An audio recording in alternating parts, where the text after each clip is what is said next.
नमस्कार, स्वागत है आपका द न्यूज पर। मैं हूं आपके साथ शिप्रा सैनी।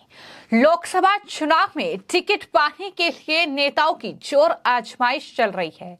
टिकट नहीं मिलने पर बगावत करने वाले नेताओं को अब प्रधानमंत्री नरेंद्र मोदी ने सख्त संदेश दिया है। पीएम मोदी ने टिकट की इच्छा रखने वाले तमाम नेताओं को यह साफ तौर पर संकेत दे दिया है कि किसी उम्मीदवार का नाम नहीं बल्कि पार्टी का चुनाव चिन्ह यानी कमल का फूल ही लोकसभा चुनाव में बीजेपी का उम्मीदवार होगा। ये साफ तौर पर जो है प्रधानमंत्री नरेंद्र मोदी की ओर से कहा गया है।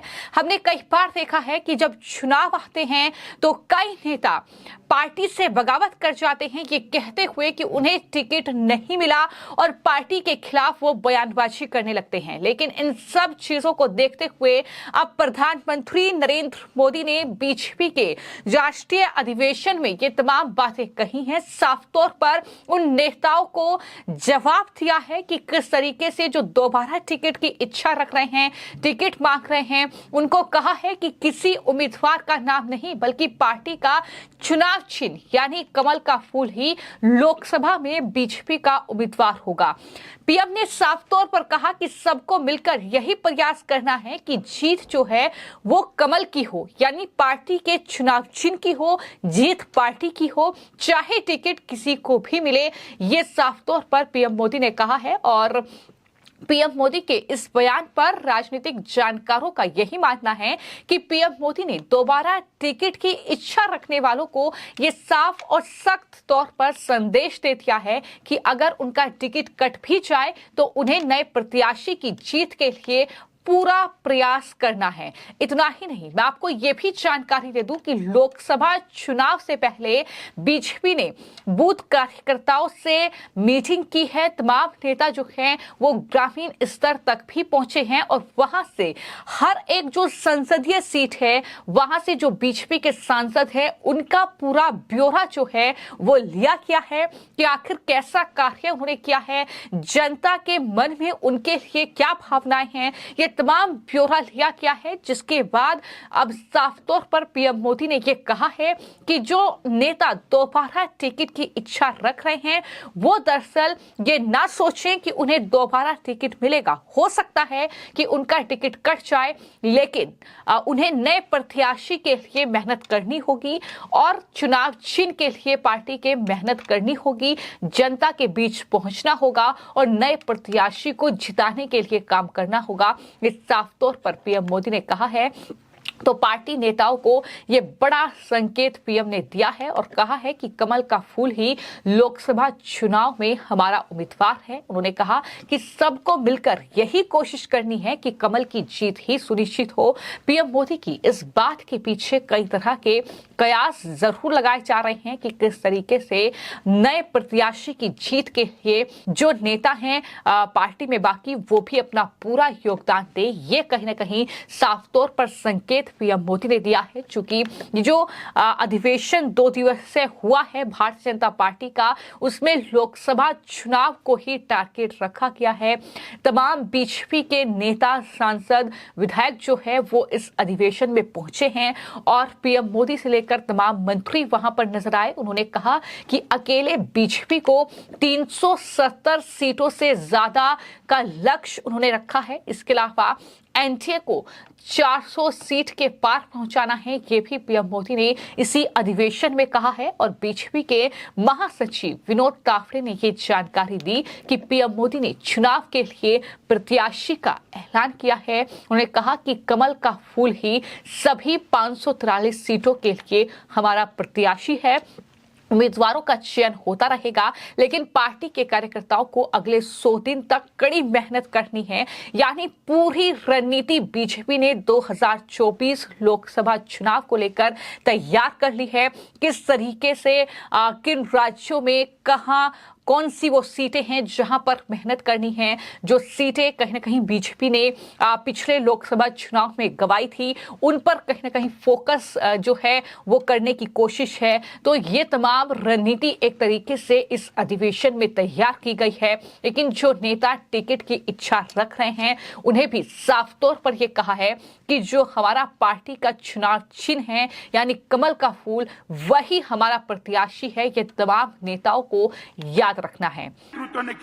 विश्व मित्र की भारत की छवि भी हमारे नेता ने ही बनाई।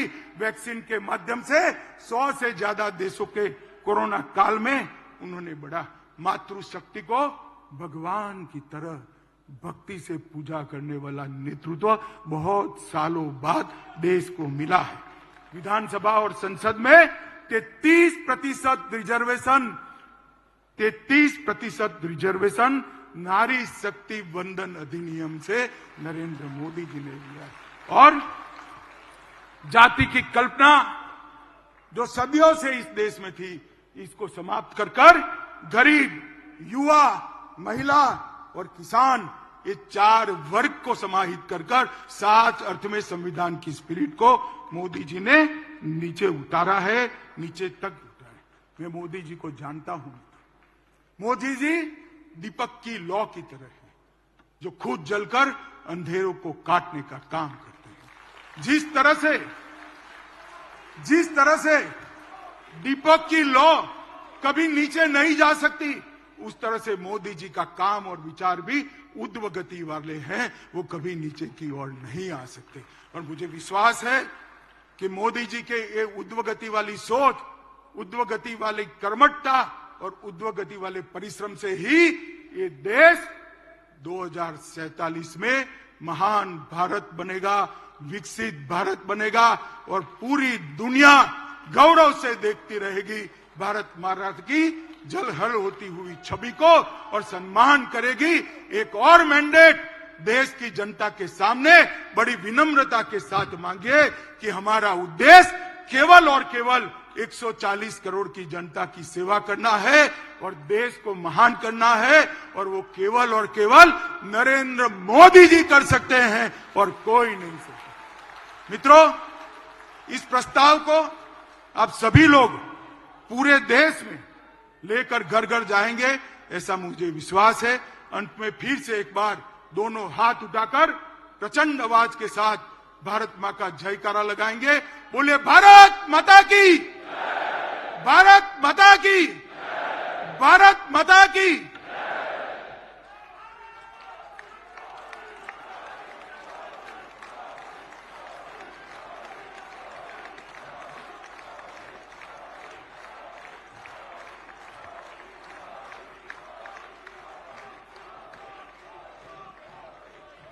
और मैं आपको जानकारी दे दूं कि तमाम सांसदों का रिपोर्ट कार्ड तैयार हो गया है।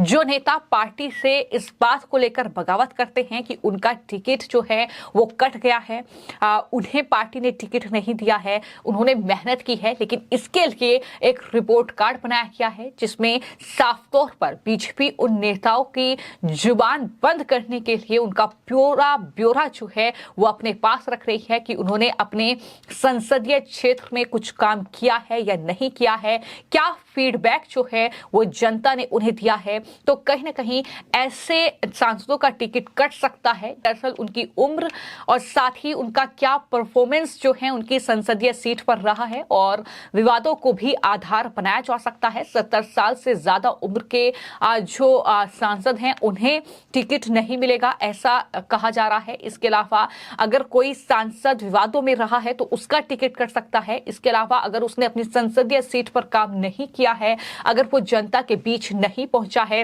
तो उसका भी टिकट इस बार कट सकता है। ये तमाम पैमाने होंगे एक तरीके से टिकट कटने के। लेकिन इन सब चीज़ों के बीच जिस तरीके से हमने देखा है कि कहीं ना कहीं जब चुनाव करीब आते हैं, जब नेताओं का टिकट कटता है या जिन नेताओं को उम्मीद होती है कि उन्हें टिकट मिल सकता है लेकिन टिकट नहीं मिलता है, उसके बाद वो नेता पार्टी से बगावत करते हैं, पार्टी के खिलाफ बयानबाजी करते हैं, दूसरी पार्टी में वो शामिल हो जाते हैं। लेकिन ऐसे तमाम नेताओं को पीएम मोदी ने पहले ही सख्त संदेश दे दिया है कि दोबारा टिकट की इच्छा रखने वाले जो तमाम सांसद हैं वो दरअसल ये दिमाग में बात ठान ले कि किस तरीके से पार्टी का जो उम्मीदवार होगा वो पार्टी का चुनाव चिन्ह ही होगा और उसे जिताने के लिए ही हमें काम करना है। मैं आपको जानकारी दे दूं कि ये जो अधिवेशन बीजेपी का चल रहा है ये आज खत्म होने वाला है, लेकिन इसी अधिवेशन में तमाम जो बीजेपी शासित राज्य है वहां के मुख्यमंत्री पहुंचे हैं। इसके अलावा केंद्रीय गृह मंत्री अमित शाह ने भी इस अधिवेशन में ये साफ कर दिया है कि एक बार फिर से प्रचंड बहुमत के साथ सरकार हम बनाएंगे और प्रधानमंत्री नरेंद्र मोदी को तीसरे टर्म में उग्रवाद और आतंकवाद, नक्सलवाद जो है पूरी तरीके से खत्म हो जाएगा। इसके साथ उन्होंने कांग्रेस पार्टी और विपक्ष के इंडी अलायंस पर भी जोरदार प्रहार किया है। उन्होंने साफ तौर पर यह कहा कि एक तरफ पीएम मोदी के नेतृत्व वाला एनडीए का गठबंधन है तो दूसरी तरफ परिवारवाद की जो घमंडिया गठबंधन है वो है। तो ऐसे में जाहिर तौर पर जो जीत है वो दरअसल एनडीए गठबंधन जो कि राष्ट्र के सिद्धांत पर चलने वाला गठबंधन है उसकी ही होगी। ये साफ तौर पर केंद्रीय गृह मंत्री अमित शाह की ओर से कहा गया है। लेकिन कुल मिलाकर एक तरीके से टिकट की इच्छा रखने वाले तमाम नेताओं को साफ और स्पष्ट संदेश पीएम मोदी ने इस अधिवेशन में देते हुए 2024 लोकसभा चुनाव के लिए अपनी पार्टी की रणनीति तय कर ली है कि किस तरीके से विपक्ष को धराशायी करना है, किस तरीके से विपक्ष के मंसूबों पर पानी फेरना है। इसको लेकर कहीं ना कहीं पार्टी नेताओं के साथ उन्होंने बैठक भी की है। फिलहाल आपकी इस पूरे मामले को लेकर क्या राय है हमें कमेंट बॉक्स में जरूर लिखें और चैनल को सब्सक्राइब करें। धन्यवाद।